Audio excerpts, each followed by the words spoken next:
Orang-orang cerdas itu tahu kalau bahasa itu penting. Bahkan ada peribahasa mengatakan, kata-kata itu bisa lebih menyakitkan daripada sebilah pedang. Itu betul sekali. Orang-orang cerdas itu selalu berpikir dulu baru berbicara, bukan berbicara dulu baru berpikir. Karena memang kata-kata ini itu lahir dari pemikiran.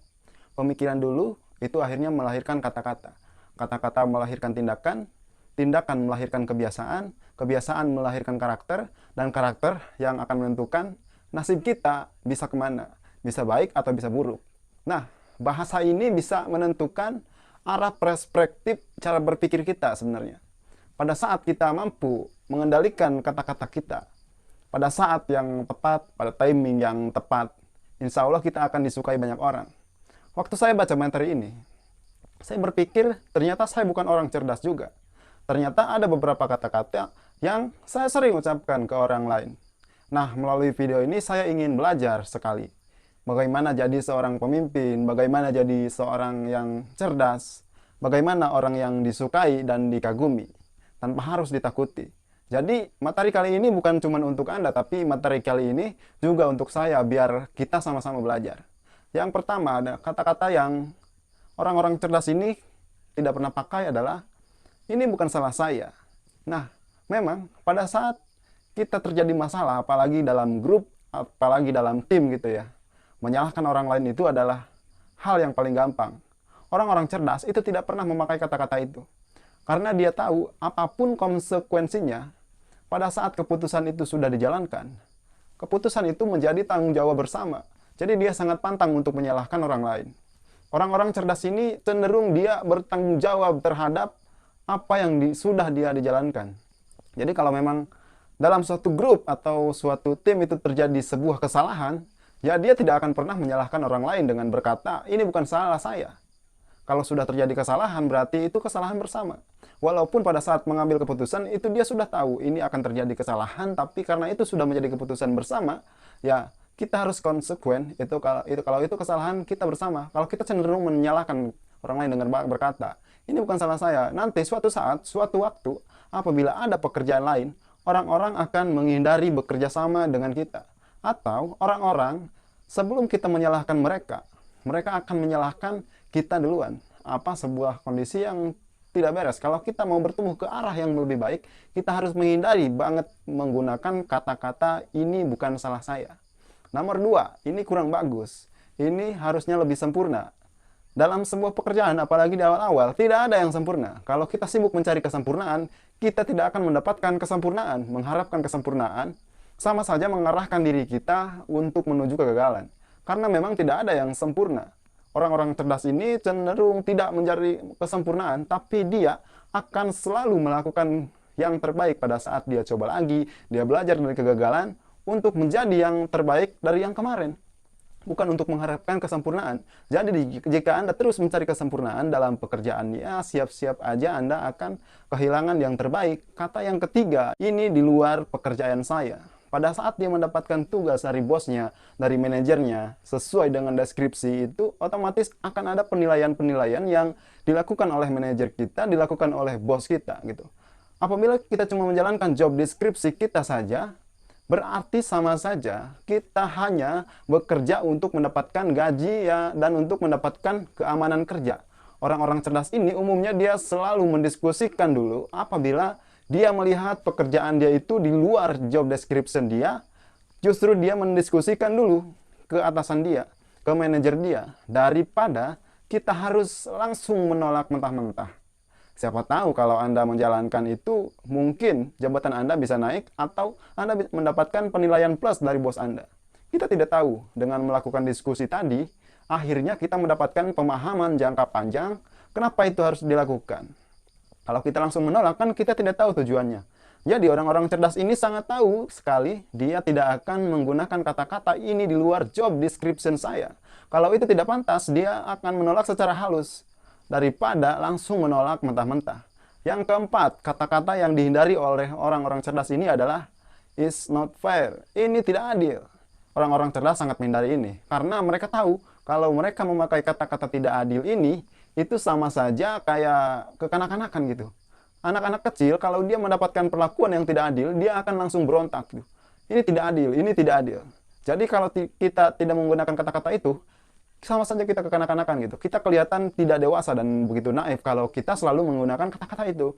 Jadi kalau Anda merasa keputusan itu tidak adil, kalau memang itu tidak adil, Anda bisa menggunakan kata-kata yang lain daripada hanya is not fair.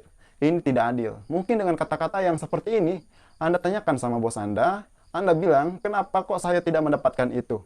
Apa yang harus saya lakukan supaya bisa mendapatkan itu, supaya saya bisa meningkatkan kinerja saya lebih baik lagi, supaya bisa mendapatkan hal itu. Orang-orang cerdas selalu menggunakan kata-kata itu. Nomor 5, orang-orang cerdas tidak pernah menggunakan kata-kata, saya itu lebih pintar daripada Anda.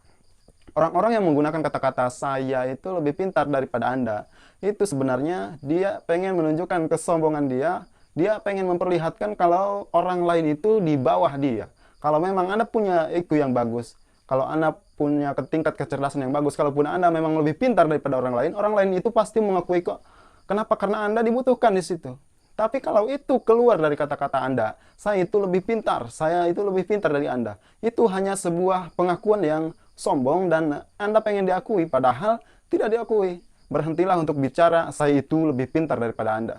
Yang keenam, kata-kata yang dihindari oleh orang-orang cerdas ini adalah jangan tersinggung ya. Nanti kalau tapi bla bla bla bla bla. Pertamanya sudah ngomong jangan tersinggung ya, tetapi pada akhirnya menyinggung perasaan orang lain.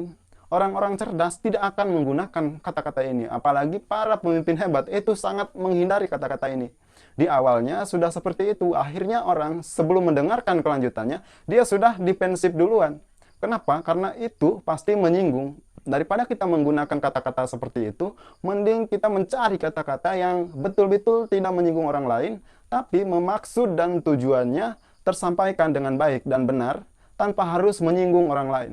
Nomor 7, kata-kata yang sering dihindari oleh orang-orang cerdas adalah, ini memang pertanyaan bodoh, tapi bla bla bla bla bla. Kalau orang memang sudah menggunakan kata-kata ini, artinya, kalau dalam satu forum, yang pertama, kemungkinannya ini dia tidak nyimak forumnya. Atau yang kedua, dia tidak percaya diri.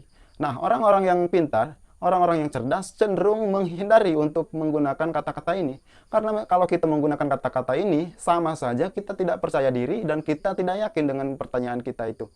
Nah, persoalannya adalah, kalau kita sendiri tidak yakin atas pertanyaan itu, bagaimana kita bisa meyakinkan orang lain? Tidak perlu menggunakan kata-kata, ini mungkin pertanyaan bodoh. Tidak perlu. Karena orang-orang cerdas sangat menghindari pertanyaan-pertanyaan seperti itu. Yang kedelapan, orang-orang cerdas sangat menghindari untuk mengatakan, saya tidak bisa melakukannya. Mungkin Anda kewalahan dengan tugas-tugas yang diberikan kepada Anda. Mungkin dalam hati Anda sudah bilang, aduh saya tidak bisa melakukan ini, saya tidak bisa melakukan ini. Apabila Anda sudah memikirkan kalau Anda tidak bisa melakukan itu, berarti Anda tidak akan pernah melakukan itu.